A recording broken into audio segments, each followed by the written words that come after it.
Hi hello welcome to my channel. ఈరోజు నేనైతే fish fry అయితే చేస్తున్నాను. అది ఎట్లా చేస్తున్నాను అనేది మీకు చూపించాలనుకున్నాను.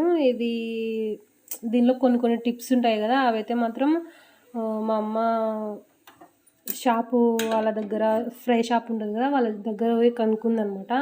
వాళ్ళైతే దానిలో ఆమ్లెట్ వేసారంట, అందుకే ఆ టేస్ట్ అయితే వస్తుందంట. అది మీతో కూడా షేర్ చేసుకుందామని అయితే నేను వీడియో అయితే తీస్తున్నాను. దీనిలో మనం కారం, ఉప్పు, పసుపు, అల్లం పేస్టు, అలాగే గుడ్డు, ఇంకేమైనా మీ దగ్గర మసాలాలు ఉంటే ఆ మసాలాలు కూడా మీరు వేసేసుకోవచ్చు, ఏం పర్వాలేదు. నేనైతే నా దగ్గర ఇప్పటికి మసాలాలు అయితే ఏం లేవు. అల్లం కొత్తిమీర పేస్ట్ కొంచెం దండిగా వేసిన అనమాట. అంతే, మొత్తం కలిపేసేసుకొని 2 గుడ్లు అయితే వేసుకుంటున్నాను. మొత్తం కలిపేసేసుకొని చేపకి పట్టించుకోవాలి. వీడియో మీకు నచ్చినట్లయితే మాత్రం లైక్ చేయండి, షేర్ చేయండి, సబ్స్క్రైబ్ చేసుకోండి. ఇప్పుడు మనము చేపలను అయితే కట్ చేసుకున్నాం కదా కత్తితో, కొంచెం మొత్తం లోపలికి కొంచెం పోయేటట్టుగా అయితే చూసుకోండి.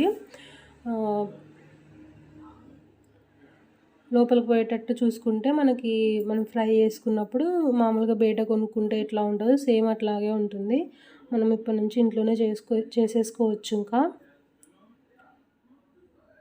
2 చేపలు ఉంటే చాలు, మంచిగా తినేయచ్చు అందరం.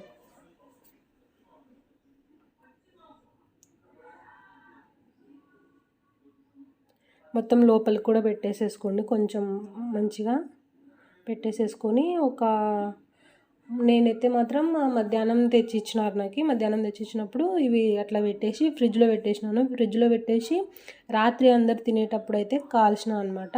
అంటే మొత్తం మధ్యాహ్నం నుంచి సాయంత్రం వరకు అవి ఫ్రిడ్జ్లోనే ఉన్నాయి. ఇప్పుడైతే ఫ్రిడ్జ్లో పెట్టేసాను. ఫ్రిడ్జ్లో పెట్టినాక సాయంత్రం ఇప్పుడైతే ఫ్రైలో అయితే వేసేస్తున్నాను. కొంచెం మా గ్యాస్ కొంచెం గలీజ్ అయింది, ఇప్పుడు కొంచెం దాన్ని పట్టించుకోవద్దండి. రొట్టెలు చేసినాను ఇప్పుడే, అందుకు అట్లా అయిపోయిందనమాట. ఇప్పుడు ఫ్రై చేసేస్తున్నాను. ఫ్రై చేసేసిన తర్వాత ఎట్లా వచ్చింది అనేది మాత్రం మీకు చూపిస్తాను. కానీ వేయించుకునేటప్పుడు ఏం చేశారంటే, ఫస్ట్ ఒక 10 నిమిషాలు అట్లా ఒక 2-3 నిమిషాలు హైలోనే పెట్టి వేయండి. తర్వాతకి తిప్పుతాం కదా, అప్పుడు మాత్రం లో ఫ్లేమ్లో పెట్టి చేసేసుకోండి. మీకు వీడియో నచ్చినట్లయితే ఖచ్చితంగా లైక్ చేయడం మాత్రం మర్చిపోండి.